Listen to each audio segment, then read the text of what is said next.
Hey, this is Rob Anspach, and welcome back to another edition of eHeroes. Now, I know a lot of entrepreneurs out there have gotten proposals, gotten offers, gotten excited about eh, the joys of selling on Amazon.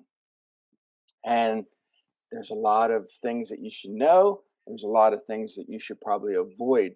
So I brought on expert Ashley Kinkead to share with us how this whole fulfillment by Amazon works and what you should do. So welcome, Ashley, and thanks for being here. Thank you so much, Rob. I'm really excited to talk about my journey on Amazon over the last few years and hopefully inspire some of your listeners to do the same thing I've done. So, thanks so much. I'm really excited to hopefully share some golden nuggets and some successes and also some struggles I've had over the years. So, yeah, very excited. Thank you so much. So, before we get into the journey, why Amazon? I mean, I know that they're the biggest retailer on the planet, but what prompted you to go Amazon instead of like Etsy or some of these other places? Really good question, Rob. Well, we do sell on Etsy. I've sold on all of those, do sell and have sold on many different platforms. Etsy, we would get about 10% volume that we would get on Amazon. So Amazon is so scalable. It's so scalable. There's so many shoppers. I know you probably shop on Amazon every day like I do, Rob. So all the shoppers are on Amazon these days. So if you're not on Amazon, you're just missing a huge customer base. So and Amazon has a really amazing program called FBA, Fulfillment by Amazon. So, what we love about our Amazon business is they store, ship, and do all the fulfillment and customer service for our orders. So, when you're not the one actually packing and shipping all the products, then Amazon does it for you. It just allows you to place a lot more orders every day. On Etsy or eBay, we could pack and ship 3 to 5 things, but with Amazon, our students ship 30, 50, 100 orders, 1,000 orders a day. So it just allows us, Amazon allows you to really scale. They've come up with some really good systems for sellers.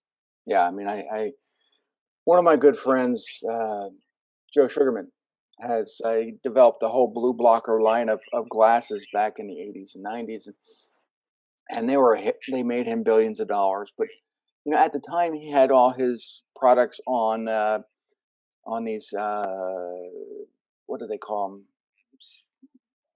Oh, I lost my train of thought. Yeah.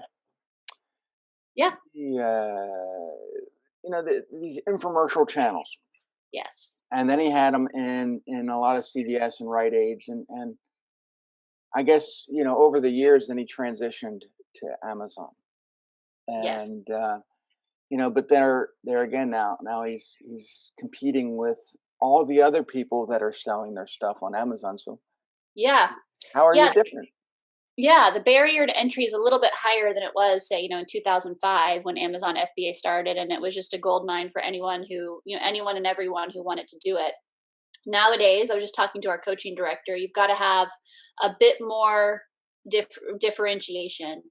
You have to have a bit more of a value add to make money on Amazon. I was talking about someone else this last night.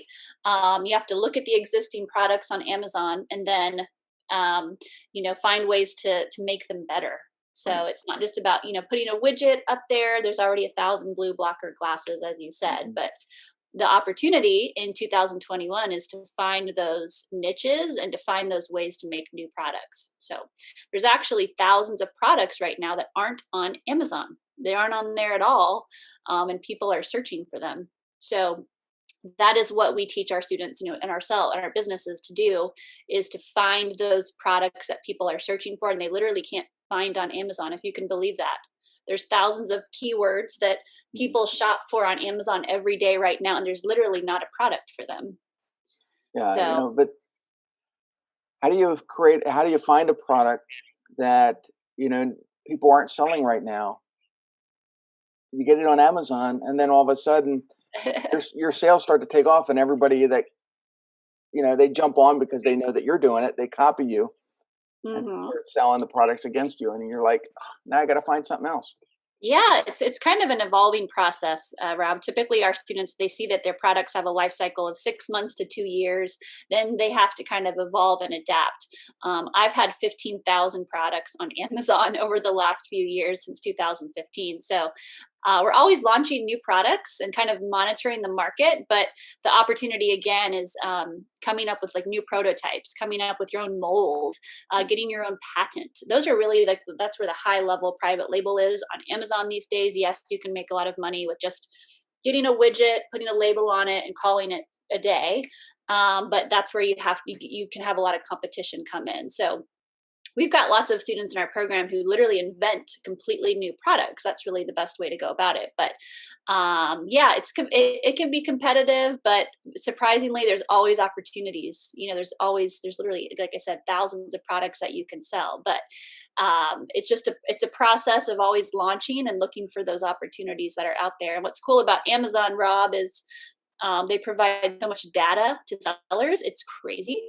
Whereas if we sell on Etsy and Walmart, they don't tell us exactly what to sell. Amazon literally says, here you go. These are the products. These are the keywords. Like, this is how many people are searching for these keywords.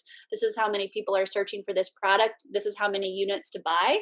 So it's very, pretty much laid out for us what products to sell. Wow. Yeah. Makes it easy. Makes it simple for just about everybody. So. But there's a cost involved, just like everything else. And I know selling my books through KDP through Amazon. Amazon likes to take at least 30%, sometimes more. Mm-hmm. And so if you're going to be selling products on Amazon, you got to look at that. Is the fee that Amazon's going to charge going to make it worth selling through them? Because you got to mark up your product. You do. And so one thing we really emphasize, Rob, for our businesses and our students, we try to stay in the $20 and up range. If we're going to sell a product on Amazon, we want it to be at least $15 to $20 to cover for that margin. We've got some students doing really well in like $100 and up product price point, even like $500 and up products. A lot less competition when you get in the more expensive products on Amazon. So it's just a matter of picking a product that works with that 30% margin. We've got students with such high profit margins on their products that 30% covers, again, it covers your fulfillment by Amazon, covers the storage, it covers the customer service. So all our students do is just ship and store the products to Amazon and they're done. So it's really worth it as long as you carefully select the product. I wouldn't recommend any of your listeners try to sell a $9 thing or a $7 thing on Amazon. It's just worth your time. My average selling price on Amazon was always a little over $20 to make up for that fee. But there is a fee. There's always a cost of doing business. But the benefit is almost all of our students don't have a warehouse. They don't have a team. They do everything themselves. So your overhead is pretty low, outside of that fee. You don't have a building to maintain or, lots of employees to pay. Makes sense? No, you just have to create an inventory that you can ship to Amazon for them to do their magic. Yes. Yeah. So Amazon does all the hard stuff for us. They store our products, they ship our products, they do all the fulfillment, all the customer service. We literally are just kind of the product selectors and the brand owners. So it's good. Yeah. And again, it's not for everybody. Not everyone is a good fit for selling on Amazon. But if you're willing to, work with Amazon systems and comply with how Amazon does things, you can be very successful. Now, Amazon has warehouses all over the place. Do you have to ship them to a particular place or do you ship it to the closest one? They do. There's literally, I live in Dallas, Fort Worth. There's something like 10 or 15 warehouses just here. So there's hundreds of warehouses all over the country. Amazon decides where they go. So when we make a shipment to Amazon, Amazon just determines, does it go to Vegas? Does it go to California? So the products get dispersed all over the country, just kind of based on customer data and how many people are buying your product. And then Amazon just, again, takes it all from there. That's probably the hardest part of being an Amazon seller, is waiting for our products to get to Amazon. It can take a couple of days and weeks. So Amazon sellers, we're all about, managing our inventory and our cash flow and, making sure we don't go out of stock with our products. So is there a product that sells better than another? For sure. I mean, you can go right now, Rob, and look at Amazon's top sellers. That's kind of like, if you don't know anything about Amazon, you can look at the top selling products on Amazon. most wished for, just go on Amazon.com and look at the top categories. We have software that we use with our coaching students that shows you exactly what the top selling products are, but we try to stay in the top 1%. So when we look at products with our students, we look for top products in the top 1% of a category. So for example, I have always sold in arts, crafts, and sewing. So I look at the top 1% of arts, crafts, and sewing products. Those are the products that make at least, 5 to 10 grand a month in revenue, usually. So we're looking for products that are top sellers, maybe not the top sellers, maybe not the top 100, but top 1,000, top 10,000 products in a category. So you want to make sure you have enough demand, but also not too much competition, Rob, because a lot of people think, oh, I want to sell I want to sell the number one selling product on Amazon. No, you don't.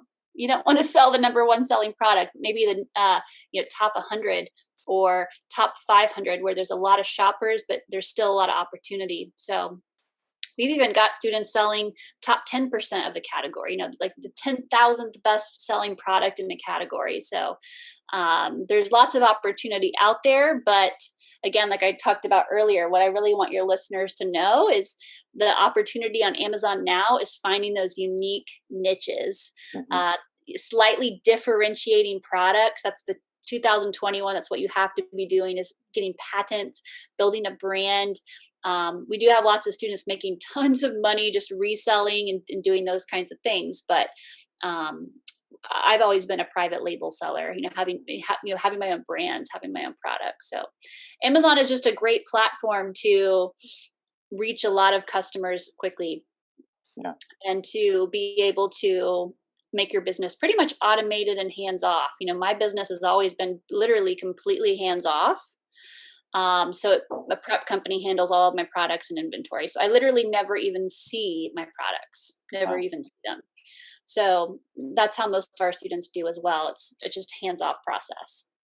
Yeah, the other day I was searching for ink for my printer, and I have an Epson printer, so I went on and typed in Epson, and there must have been 100 different copycat ink sellers on there, and some of them said top seller, this and that and everything. I'm like, okay, I just want an Epson, but the choices were I don't know, astronomical. Yes. Yeah. It seems like everybody wants to copy everybody else and not have an original product. And you can make a lot of money copying other products. There's not necessarily anything wrong with that, as long as you're not violating anyone's, copyrights or trademarks or things like that. Nothing wrong with kind of following a proven formula. Right. I always tell our students, okay, don't just sell printer ink. How can you bundle that with what do people buy with printer ink?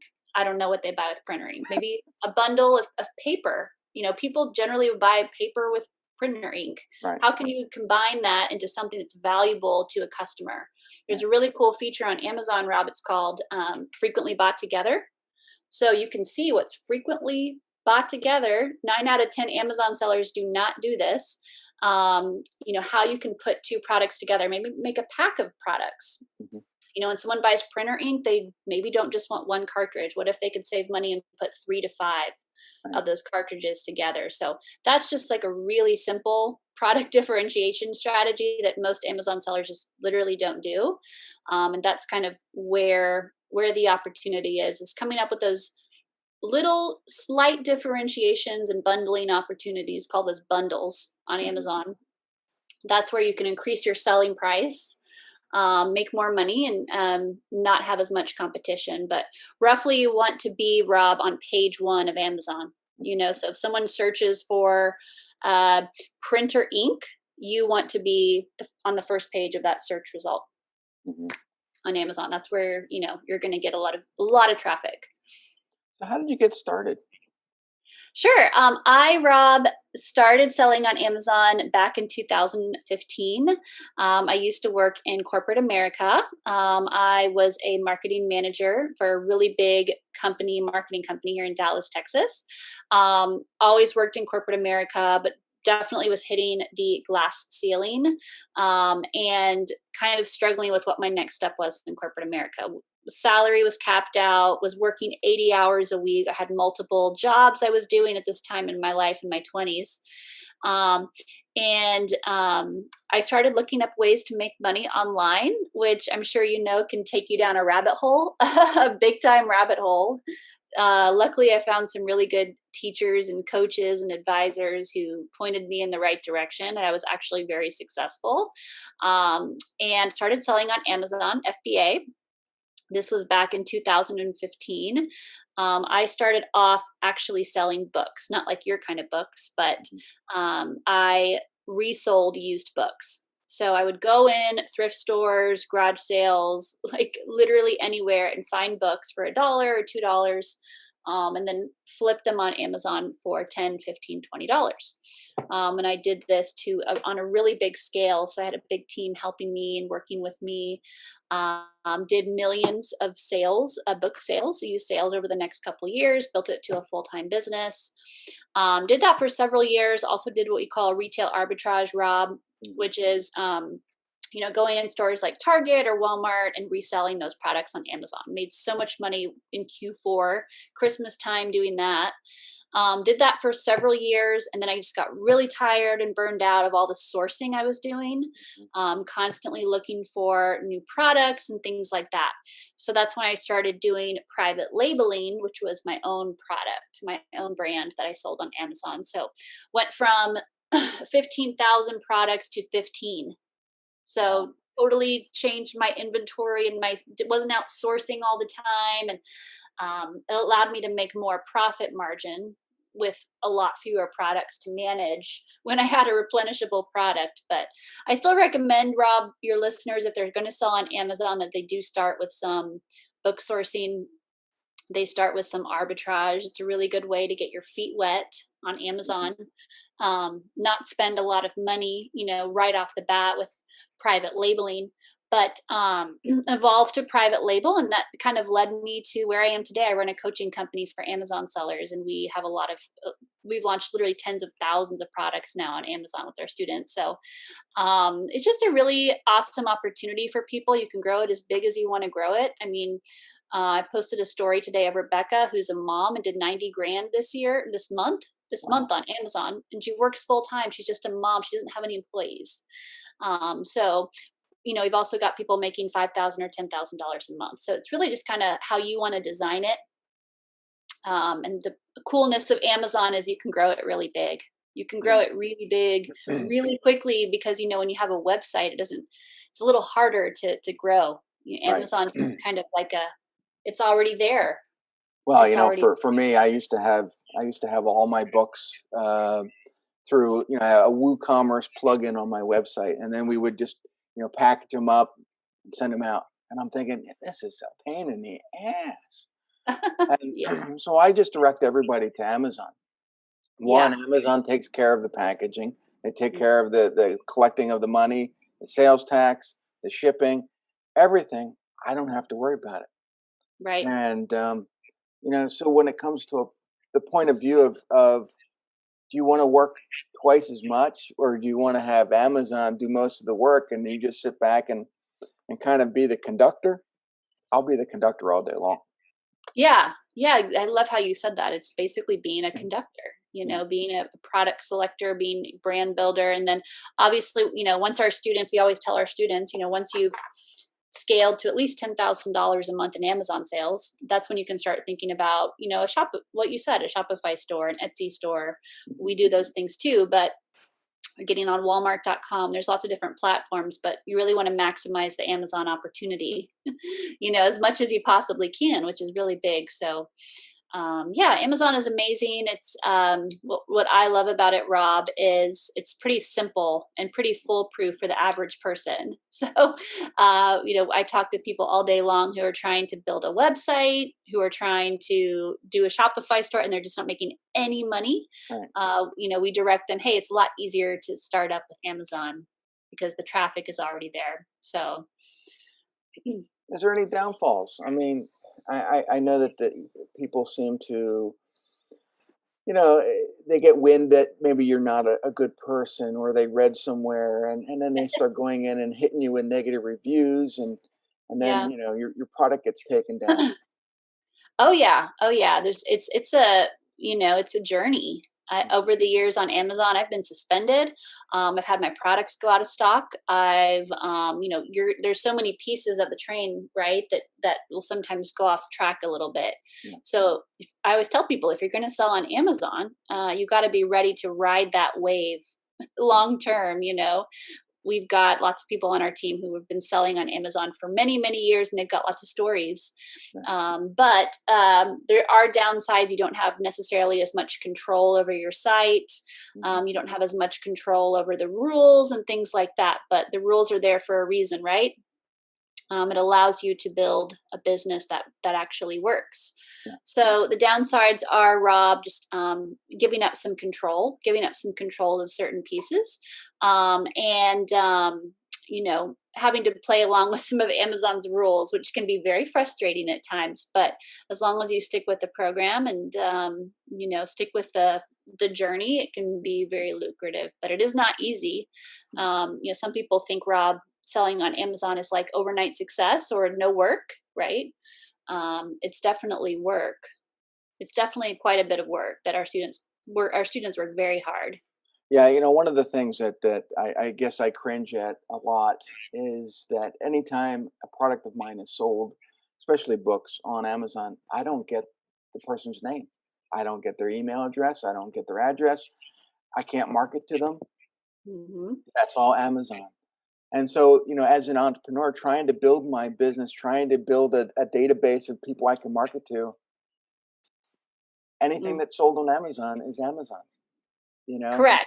So I Yes. have to I have to create my own list of people to market to outside of, Amazon selling my products to. That's one of the benefits of having a brand is you can still build, there are some creative ways you can build your list selling on Amazon. You want to obviously operate in Amazon's rules. You can't like directly get emails, directly get customer phone numbers, right? That customer does belong to Amazon, but we get lots of traffic to our customers' websites outside of Amazon. You have every right to have your brand on your box, to have your website on your box. There's some ways that you certainly can get traffic from Amazon as long as you're not directly sending people to your list. But we've built a list of over 5,000 emails from our Amazon sales. So you certainly can get those emails, kind of like advanced Amazon selling, as long as you're compliant with the rules. You just have to be cognizant of following Amazon's rules with that, because they are pretty serious. So Now with Amazon, is it best to be a prime shipper or not? for sure. For sure. I mean, it's so important, Rob, that we basically don't teach any other methods. We'll do a little bit of merchant fulfilling during Q4, which is the busiest Christmas season of the year. That's when our products go out of stock completely. We just don't have time to get everything into Amazon. But yes, FBA, Prime, you want to have that Prime badge on your products on Amazon. So Prime all the way, Amazon FBA. So. I noticed here, and I'm in Pennsylvania. You're in Texas. Mhm. I mean, I've been to Texas. I've been to Dallas many times. But um, what I've been noticing though is that products overseas are getting to customers faster than our own postal service is delivering them. So it's like, okay, do I buy this product here because it's American made, or do I buy it over here and then get it quicker? Yeah, yeah. I mean, yes, it's there's different aspects of that. I always like to get my stuff quickly personally. Mm. So when I shop on Amazon, I want to get my product generally as quickly as possible. So I always look for that Prime badge, and I generally only like to buy from Prime sellers Yeah. myself. So I like to see that Prime button when I shop. So I think Amazon doesn't release this data, but something like 70% of Amazon sales go through Prime, Wow. go through FBA sellers. So it's really important to have that. Yeah, and I don't know how much money they actually make on Prime. I know that, yeah, with membership being like over 100 hours now, they actually, I think I heard that they're actually still losing money on, shipping Hmm. costs. But that's exactly why they're starting their own Amazon deliveries and trying to get away from the dependence of the post office and UPS and FedEx. Yeah, Amazon's got so many different business arms. Their cloud is like the big aspect of their business. Prime is pay-per-click is a big aspect of their business as well. But definitely third-party sellers. Third-party sales is where it is for for your everyday person who wants to use the platform to make money. So Would let's be talk about your course and how do people get it? Sure. My course is Private Label Mastery. We help people basically with private label generally. So if anyone wants to learn a little bit about us, they can join our Facebook group. We've got a Facebook group of 9,000 entrepreneurs. It's called Amazon FBA Breakthrough. It's a free group. You can join, just learn about the opportunity of Amazon, learn about e-commerce, book a call with one of our coaches, learn a little bit about selling on Amazon as well. So they can hop into our Facebook group, Rob, Amazon FBA Breakthrough. We've also got a podcast. It's called the Private Label Mastery Podcast. We have thousands of listeners over there do. Subscribe to our podcast and follow me on Facebook. My name is Ashley Kinkead. You can check me out. We got links to work with us as well. We don't just have like a link to sign up for our course. It's a little bit more intensive than that, more coaching oriented. We actually work with our students more closely to help them launch their private label brand. So they'll need to click a link and they can learn a little bit about us. We're here to serve Amazon sellers. We love helping people build private label businesses. That's kind of our bread and butter, definitely private labeling. So yes. So you help them with the marketing aspect of from start to finish on how they're going to create their whole Amazon branding element. Yes, the biggest thing we help people with, Rob, is the product selection, right? That's the hardest thing. That's what people always say to us. We don't know how to select the product. So we actually help people select the product, launch it with their keywords, their photos, really just the entire process, about 30 to 60 days of getting their first product launched. So we hold our students' hands with that, help them get set up with Amazon FBA, and really make sure they have a winning product so that when they launch it, they know that it's going to sell, because that's kind of the biggest ditch that people have when they start selling on Amazon is just selecting that product. So we help them select it, we help them launch it, we oversee the entire process with them from start to finish, and we just are, we provide all the education and the courses, the materials to do that. So And what if they already have a product that's really not doing well? You kind of help give them direction, or do you say, hey, this is why this isn't selling, and this is yeah, the product that I think that would work better for you?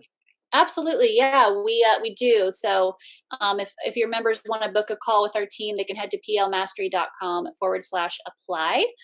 Book a call, and one of our coaches will do a free product analysis call with you, a strategy call. Look at your products. All of our coaches are Amazon sellers themselves. Look at your call. They'll look at your product, analyze everything. That's a big thing we help people with. People reach out to us every day, Rob, with products that aren't selling on Amazon, or there's the listings are broken, the keywords are broken, the photos are wrong.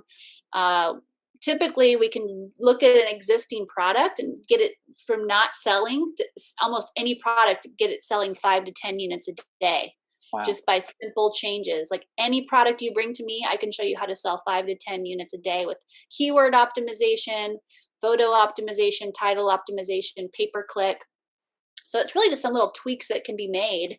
Usually, it's usually not necessarily a big product problem, but just a management problem of your product. So yes, we will look at your existing product, help you get it selling more. We typically like people to have at least 3 to 5 products on Amazon. So it gives you a little bit of diversity, right? When, one product isn't selling well, it helps you to have another product in your store too. So. And this is what makes Ashley an e-hero. So everyone who's listening, go over to her website, plmastery.com. Look at how she can help you, and then go to the Facebook group and become a member, because there's a lot of products I know that you guys probably already have, maybe in your inventory that you could be selling on Amazon. And why don't you make some money at doing it? And Ashley's going to teach you. Well, Ashley and her crew are going to teach you the right way to do it. So Yeah. thank you, Ashley, and guys, I'll see you on the next episode. Adios. Bye. Thanks, everyone.